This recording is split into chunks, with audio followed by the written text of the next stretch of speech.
O objetivo desse vídeo é apresentar o texto que eu escrevi, chamado Qual o sentido de Rawls para nós? Vocês podem ver aqui embaixo a referência completa do texto e também coloquei a descrição completa do texto e o link para vocês poderem acessar na descrição do vídeo. Eu não vou explicar passo a passo. Em outras palavras, o vídeo não dispensa a leitura do texto. O que eu vou fazer aqui é algo um pouco diferente. Eu vou fazer alguns comentários mais gerais que ou não estão explicitamente no texto, quer dizer, eles estão subentendidos, ou simplesmente não estão no texto, mas que eu acho importante para compreender o que ele quis dizer, pelo menos dentro das minhas preocupações de pesquisa. Em outras palavras, esses comentários podem ajudar a vocês a colocar o texto numa perspectiva mais ampla e, dessa forma, ajudá-los a dialogar com ele ou, talvez, com o próprio Rawls, de que o texto fala.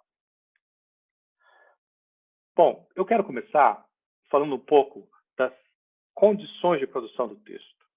Esse texto é o resultado de duas coisas. Ele é o resultado da minha participação num programa de mestrado em Direito, no CEUB. Então, para participar de um programa de Direito, o que eu tive de fazer? Eu tive que direcionar minhas pesquisas para um diálogo com o direito. E eu achava que a ideia de justiça que está em Rawls podia ser um gancho interessante para poder dialogar com o direito. O segundo aspecto que é importante é que algumas das observações que deram vida ao texto, ou que, vamos dizer assim, ajudaram a conformá-lo, são as minhas observações de sala de aula, onde eu discutia com alunos formados em direito, alguns deles, inclusive, com cargos importantes, como desembargadores, assessores, juízes, procuradores, enfim, advogados, etc. Nessas aulas, nós líamos, entre outras coisas, Rawls. E foi justamente esse diálogo com os alunos que suscita a questão central do meu texto. Agora, antes de falar mais sobre isso, eu preciso mencionar o seguinte. Há um grande problema em pensar o direito brasileiro, ou tentar dialogar com o direito brasileiro, a partir da ideia de justiça. E o problema é que o próprio direito brasileiro tem uma relação ambígua com a ideia de justiça. Por um lado, um direito como o nosso, que se quer positivista, abandona a ideia de justiça, ou pelo menos não consegue incorporá-la facilmente. Tem um positivista norte-estadunidense chamado Alf Ross, que ele vai dizer que toda vez que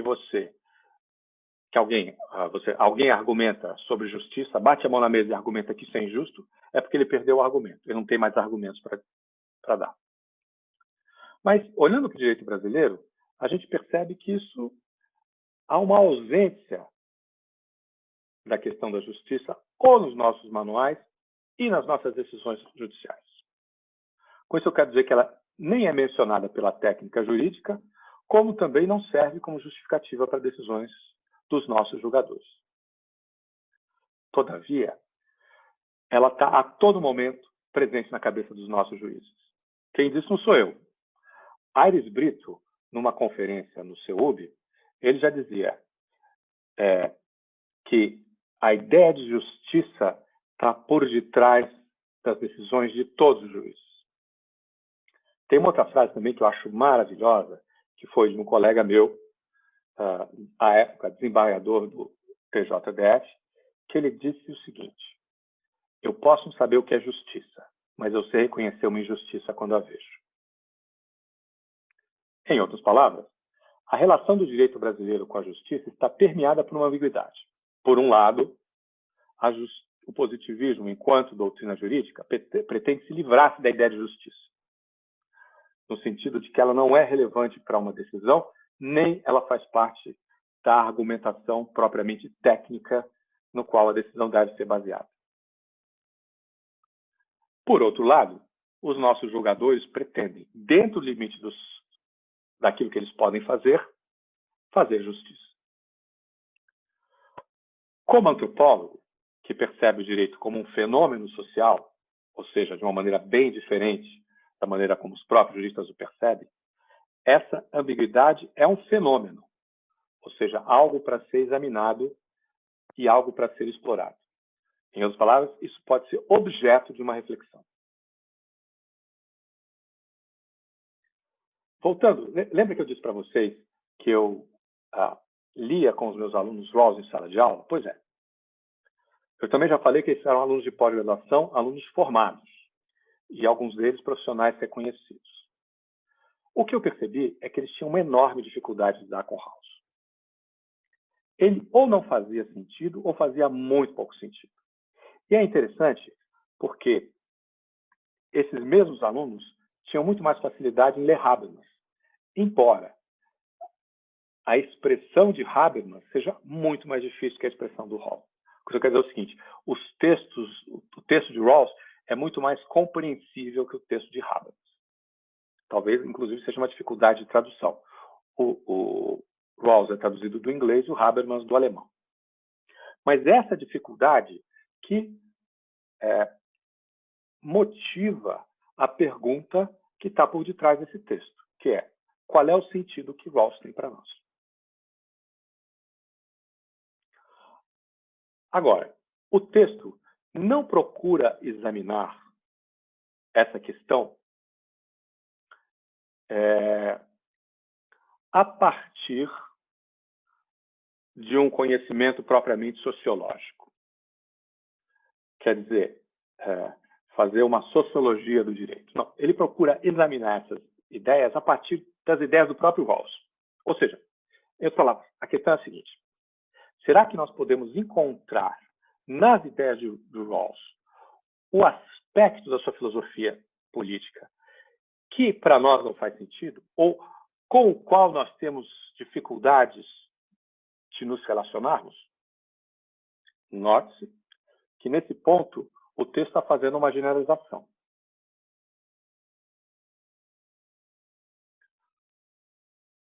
Note-se que, nesse ponto, o texto está fazendo uma generalização. Eu não acredito que o problema seja apenas do campo jurídico, mas eu acho que o campo jurídico representa, nesse ponto, a sociedade na qual ele faz parte, ou da qual ele faz parte. Bom, o texto ele tem também ele tem também uma decisão, ou ele é fruto de uma decisão. Justamente pela dificuldade ou talvez o não conhecimento dos leitores brasileiros com Rawls, ele vai examinar, não todas as ideias, claro, mas algumas ideias com muita minúcia. Todavia, nesse vídeo, eu não vou recuperar essas ideias tão detalhadamente como elas estão no texto. O que eu quero fazer é, muito brevemente, fazer uma apresentação mais geral sobre duas ideias, ou melhor, sobre as ideias de Rawls a partir de dois núcleos. Um é o que ele chamou de estrutura básica da sociedade. A outra é o equilíbrio reflexivo. Rawls ele vai defender que a justiça é a principal virtude da estrutura básica da sociedade. Quer dizer, por estrutura básica da sociedade, o que ele entende? Ele entende as principais instituições sociais: o Estado, o mercado, a família, a religião, etc. O que ele está dizendo é que é preciso haver um acordo social a partir do qual essas instituições vão se organizar. Ou, dentro dos limites do acordo, essas instituições vão poder se movimentar. O que ele está dizendo é que esses princípios devem se basear na justiça. Ok, agora vem a questão, que é uma questão que vocês devem estar se perguntando. Mas nesse plano, o que é justiça? Bom, justiça é a distribuição de direitos e deveres sociais. Em outras palavras, quem tem o direito a fazer o quê e quais são os deveres decorrentes desse direito. Note-se que Rawls está falando de um plano bem abstrato. Ou seja, ele primeiro começa nesse plano mais abstrato para depois se dirigir a um plano mais concreto. Ou seja, é primeiro preciso pensar quais seriam esses princípios que regeriam a estrutura básica, para depois tentar aplicar esses princípios numa sociedade mais próxima da sociedade real. Bom, nesse plano mais abstrato, Rawls vai dizer que a sociedade é formada por duas coisas: competição e cooperação. É muito interessante, porque o que ele quer dizer com isso é bem diferente do que a gente imagina por qualquer uma dessas duas questões. Quando ele quer dizer que a sociedade é formada por competição, ele quer dizer, basicamente, que o conflito é inevitável. Não apenas é inevitável, como ele é parte fundante da própria sociedade. Por detrás disso, está a ideia de que os bens sociais eles são escassos. E aí nós estamos falando de tudo. Nós estamos falando de posições políticas, de dinheiro, família, etc. Tudo. Agora, os nossos desejos são ilimitados. Então, tendo em vista o limite das coisas que podem ser distribuídas e o desejo muito maior por essas mesmas coisas, a sociedade ela é conflito. Essa ideia é muito impactante para nós brasileiros. Por quê? Porque Rawls está dizendo que o conflito é bom. Para nós, ao contrário, o conflito é uma forma de desarmonia social. Para nós, o conflito é ruim. Para nós, o ideal é que a sociedade seja harmônica. Aqui eu quero fazer um pequeno parênteses para dizer o seguinte. Quando eu falo de nós, eu estou descrevendo como, da minha perspectiva, essas ideias estão presentes no senso comum. É, portanto, uma generalização. Eu não estou defendendo que todos pensam como eu estou dizendo que pensam, mas sim que uma grande parte de nós pensa dessa maneira. Fecha parênteses. Para Rawls, a ideia de conflito está ligada à ideia de liberdade, aquilo que nos faz diferentes, e constitui projetos de vida que vão justamente entrar em conflito por essa distribuição de bens escassos. Bom, vamos voltar então. Eu dizia que, para Rawls, a sociedade é formada por cooperação e por conflito. Já falei do conflito. Agora, falar da cooperação. A cooperação, ou melhor, o que ele entende por cooperação é também diferente do que nós imaginamos por cooperação. Para ele, cooperação tem um sentido contratualista. É preciso que os indivíduos decidam quais são as regras fundantes da sociedade na qual eles vivem. Ou, em outras palavras, as regras do jogo. E isso, para ele, é cooperação. É esse acordo básico. Ora, para nós, cooperação é alguma outra coisa. Ela tem a ver com a ideia de ajuda, ela tem a ideia de nós temos que cooperar porque nós temos laços. Enfim, ela não está simplesmente limitada a esse momento no qual nós decidimos as regras do jogo. Veja, a ideia de cooperação também me leva a outra dimensão do Rawls, que é, ele não está falando de uma sociedade real. O que eu quero dizer com isso? Numa sociedade real, os indivíduos não escolhem as regras da sua sociedade. Elas já se encontram prontas. Ele nasce no meio dessas regras. É claro que elas podem modificar durante a sua vida e é claro até mesmo que eles podem ter um papel importante na modificação dessas regras. Mas o que eles modificam não é aquilo que está na estrutura básica da sociedade. Aquelas regras de justiça ou aqueles princípios de justiça que devem fundar todo o resto. Então, quando o Rawls se pergunta quais seriam os princípios da justiça com os quais os indivíduos concordariam na posição original, o que ele está efetivamente propondo é um critério de justiça que permita julgar a sociedade real. Ou seja, supondo, claro, que nós podemos concordar com os princípios de justiça. No fundo, o que ele está propondo é a adoção dos princípios que ele mesmo vai descrever na teoria da justiça. Mas, enfim, qual a importância disso? Qual a importância de estabelecer um ponto comum para falar de justiça? Ora, na sociedade real, a ideia de justiça que as pessoas têm está influenciada pelas suas respectivas posições sociais. Vou dar um exemplo do que isso quer dizer, e, para tanto, vou utilizar um exemplo distante. Quer dizer, um exemplo que, pelo menos no meu pensamento, é de uma outra sociedade. Vamos pensar num bilionário que fez sua fortuna em um mercado competitivo, vamos supor que ele seja um self-made man, e um empregado que ganha um salário mínimo. Ok.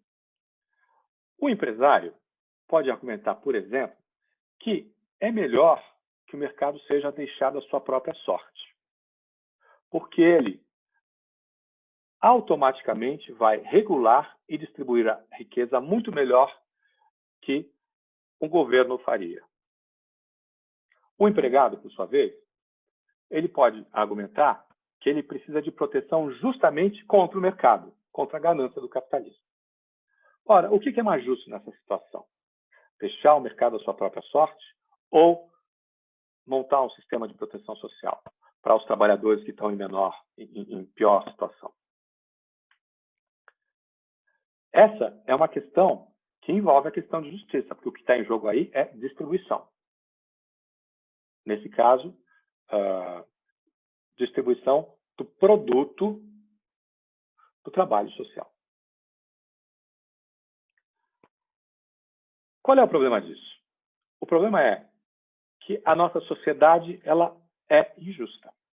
Ora, se eu deixo que a discussão sobre justiça seja o resultado das posições sociais, a partir das quais as pessoas vão argumentar ou discutir o que é justo ou injusto, eu estou dizendo que a discussão da justiça está reificando uma situação que é injusta.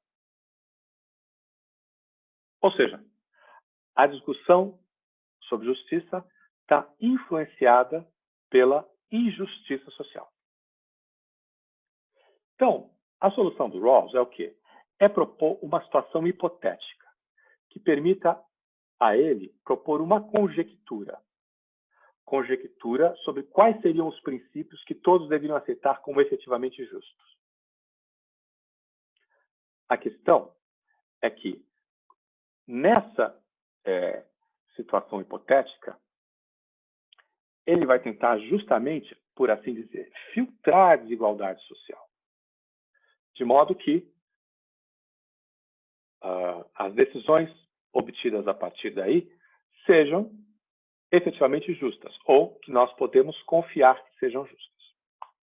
A questão, então, é qual a configuração dessa situação hipotética que permitiria a um leitor estadunidense, que é o público de Rawls, não é um leitor brasileiro, aceitar que a decisão tomada nessas circunstâncias seria uma decisão justa. Daí o sentido e a importância de muitos conceitos que ele propõe. Eu falei conceitos. Conceitos que ele propõe. Sociedade perfeitamente equilibrada, véu de ignorância, posição original, equilíbrio reflexivo, entre outros. Mas todo esse aparato é para dizer o seguinte.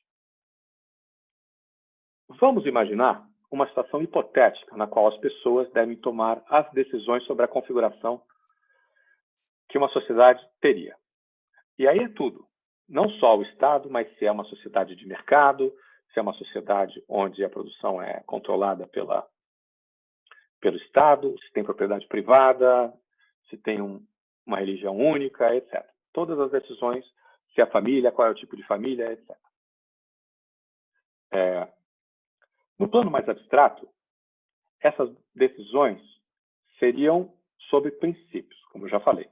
E esses princípios eles se derivariam em planos subordinados numa, vamos dizer assim, configuração mais concreta de como seriam todas essas coisas. Ele é muito sofisticado nessa argumentação. E, é claro, não dá para revê-la toda aqui. Mas, de todo jeito, esses princípios, nesse plano mais abstrato, seriam sobre quais os princípios, quais seriam os princípios da distribuição dos direitos e deveres entre os indivíduos.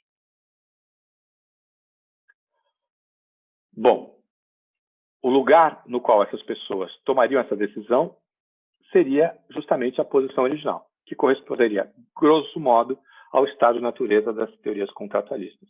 E aqui eu me lembro uma frase do Rousseau, que ele vai falar do estado de natureza, que embora aqui não seja a mesma coisa, mas ela nos permite fazer algumas comparações. Rousseau diz o seguinte: o estado de natureza é um estado que não existe, nunca existiu e nunca existirá, mas sobre o qual é preciso ter noções corretas para bem compreender o justo. Bom, na sociedade original de Rawls, os indivíduos não sabem quem eles seriam na sociedade real. Ou seja, voltando ali, eles não sabem se eles estariam na posição do bilionário ou do empregado. Então, nessa situação, ele não pode tomar uma decisão na qual vá avançar os seus interesses, sejam eles os interesses do bilionário ou os interesses do empregado. Claro, eu estou deixando a coisa num plano muito esquemático, mas o objetivo é didático. De todo jeito, eles não sabem quem eles são. Eles até não sabem qual é a sua sociedade e nem como é a configuração da sua sociedade. Mas eles têm informações genéricas sobre qualquer sociedade. Eles sabem, por exemplo, que a sociedade tem desigualdades. Voltando ao nosso exemplo, tem muito empregados e poucos bilionários. E os bilionários têm muito mais que os empregados. Mas eles também saberiam que os seus projetos individuais entrariam em conflito com os projetos dos outros. Eles sabem que há vários tipos de governo possível. Eles conhecem que tipos de governo, eles sabem quais são as consequências. Eles sabem, eles têm a teoria econômica na cabeça e por aí afora. Rawls propõe muitas outras condições. E o seu objetivo é, como eu já disse, montar uma configuração na qual o leitor possa ter confiança de que as decisões tomadas não seriam influenciadas pelas justiças que estão presentes na sociedade real e que distorceriam qualquer discussão sobre justiça. É quase como se ele quisesse olhar a sociedade a partir do que se poderia chamar grau zero da desigualdade. Mas como é possível que essa conjectura representasse as ideias de justiça do leitor de Rawls? Aqui entra o segundo conceito que eu mencionei anteriormente, o equilíbrio reflexivo. A ideia é que, a partir da posição original e do véu de ignorância, o indivíduo conseguiria formular os princípios da justiça que ele teria por certos. Bom, esse véu de ignorância é justamente o desconhecimento que o indivíduo tem na posição original sobre a sua própria sociedade e sobre a posição que ele teria na sociedade. Então, veja bem, nessa posição original, envolto pelo véu da ignorância, o que Rawls propõe? Ele propõe um diálogo entre o indivíduo real que está se colocando nessa conjectura, ou que topa seguir o caminho que ele está propondo, num mecanismo de vai e volta. Ou seja, entre a formulação abstrata e generalizável dos princípios da justiça e as minhas convicções intuitivas de justiça. É por isso que ele chama de equilíbrio reflexivo. Mas como isso aconteceria? Bom, dá um certo trabalho explicar. Vou ver se eu consigo fazer da maneira mais simples possível, pelo menos dentro das minhas possibilidades. A posição original pode ser modificada. embora continue sendo posição original, embora continue havendo véu da ignorância, o que o indivíduo sabe ou não sabe pode se modificar. É possível formular como seria, por exemplo, o indivíduo nessa sociedade. Indivíduo na posição original. Se ele seria egoísta ou se ele seria altruísta, por exemplo. Se a decisão que ele tomaria seria uma decisão emocional, uma decisão arriscada ou uma decisão prudente. Enfim, entre outras coisas. Vamos supor, então, que o sujeito tenha feito uma configuração inicial dessa posição original. Aí, ele elabora alguns princípios. Ele elabora os princípios a partir das convicções sobre justiça que ele tem, que ele acha que sejam mais fortes. Novamente, então, o Rawls está supondo que esse indivíduo seja capaz de organizar suas intuições em mais fortes e mais fracas, de modo que, idealmente, elas seriam ordenadas linearmente. A mais forte, a segunda mais forte, até a mais fraca. Então, o que ele faz? Ele pega a mais forte e elabora um princípio de justiça. Depois, ele vai tentar, a partir desse princípio, aplicá-lo em situações mais concretas. Situações nas quais o véu de ignorância não está completamente posto. Ele pode, por exemplo, nesse momento, ter um pouco mais de conhecimento da sociedade real. Ou mesmo pode falar da sociedade na qual ele está inserido, ou seja, sem véu de ignorância nenhum.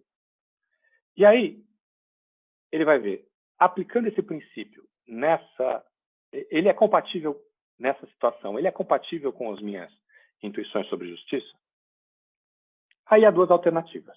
Sim, ele é compatível, e nesse caso tudo está bem.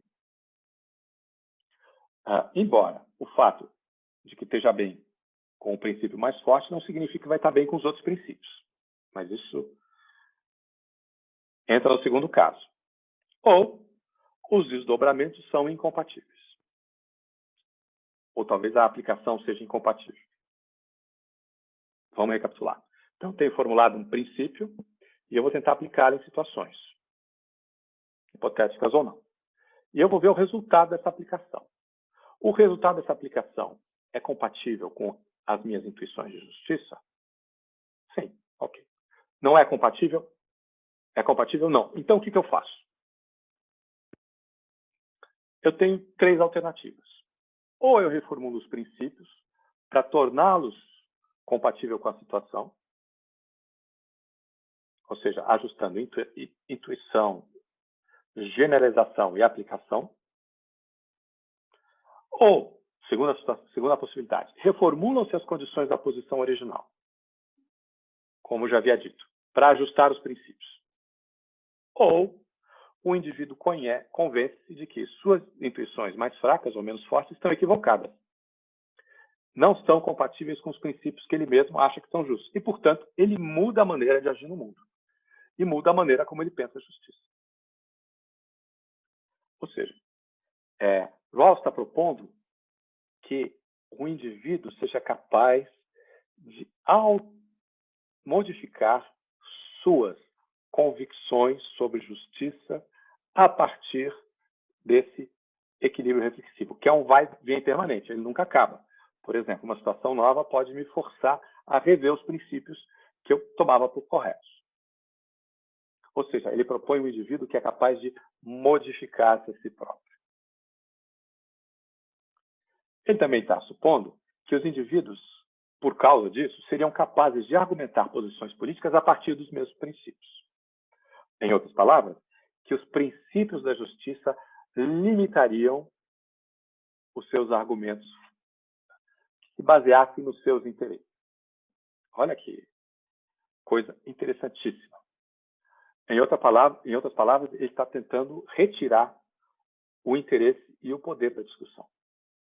Veja, eu repito, não é que ele, eu falei errado, não é que ele retira o interesse e o poder da discussão, mas ele limita os dois a partir dos princípios de justiça. Isso fica mais claro no segundo texto, grande texto de Rawls, que é o liberalismo político. Bom, então, o que significa? Significa que, no fundo, essa é uma grande teoria do debate político. E o que o Rawls está dizendo é que as pessoas deveriam limitar os seus argumentos políticos e as suas razões para decidir a partir dos princípios de justiça que elas mesmas decidiram para elas. Voltando então, o equilíbrio reflexivo é o processo pelo qual o indivíduo seria capaz de sistematizar suas intuições sobre justiça em princípios generalizáveis, que serviriam para balizar as suas posições políticas e estabeleceriam os limites da procura dos seus interesses ou da sua felicidade. Menciono felicidade porque ela é uma ideia que está no centro das ideias liberais. A partir dessas ideias, podemos voltar à questão inicial do texto, para perguntar qual a dificuldade que Rawls apresenta para um leitor que está imerso em uma outra sociedade, em uma outra cultura. E, dentro desses limites, examinar qual o sentido que ele pode ter para nós. Eu acho que já ficou bem claro para você, que está me ouvindo, que há várias diferenças muito grandes entre a sociedade para a qual Rawls está escrevendo e a nossa sociedade. Em algumas diferenças são incompatíveis. Nós, e aqui, de novo, quando eu falo de nós, estou me referindo ao senso comum de uma pessoa de classe média da nossa sociedade. Nós, quando pensamos esses assuntos que o Rawls está pensando, os pensamos de maneira muito diferente. Para mim, o mais fundamental é a ideia de igualdade, que comanda toda a configuração na posição original. O texto tem alguns outros dobramentos. Eu não vou recuperar tudo, eu só vou para o essencial, que eu acho comanda o resto. Bom, a teoria de Rawls vai supor que os indivíduos são substantivamente iguais. E a justiça, ela existe na medida em que ela permite que essa igualdade substantiva, ela esteja, ou essa crença na igualdade substantiva, esteja e balize o julgamento da sociedade real. Rawls, então, está imaginando que todos têm igualmente o direito e a capacidade de pensar e decidir por si próprios. Ora, no Brasil, uma sociedade hierárquica em desagregação, nós não acreditamos na igualdade substantiva de todos os indivíduos. Assim, a maior dificuldade que os meus alunos do direito de pós-graduação tinham para entender Rawls era justamente essa. Eles me diziam, somos todos diferentes. Basta olhar e ver como somos todos diferentes. Como é que, então, a gente pode aceitar a ideia de que tudo seja igual? Ou que todos sejamos iguais? Bom, da perspectiva de uma sociedade que acredita fortemente no indivíduo e tem nele um valor, ser indivíduo é bom, como as sociedades individualistas liberais, como é os Estados Unidos, esse argumento de que todos somos diferentes, então a igualdade não é possível, confunde duas coisas muito básicas, a diferença e a desigualdade. Ou seja, a diferença é uma propriedade de natureza, a desigualdade é uma construção social. E você naturalizar a diferença como desigualdade, você está naturalizando, ou você está dando à diferença entre as pessoas um papel de opressão. Bom, eu acredito que o reconhecimento dessa diferença central é importante, não apenas para a leitura de Rawls, como para pensarmos de quais maneiras nós podemos nos apropriar do pensamento dele. Eu não acho que ele possa ser simplesmente excluído porque ele diverge da gente. ou porque no senso está alguma coisa que é diferente da nossa. Aliás, eu acho que justamente porque ele é diferente, é que vale a pena conversar com ele. Nós podemos, por exemplo, utilizar para pensar a sociedade brasileira. Ou um problema jurídico, ou uma questão de política pública. Mas em todas essas possibilidades, eu acredito que, antes da gente pensar em como se apropriar, a gente deve reconhecer no que nós somos diferentes.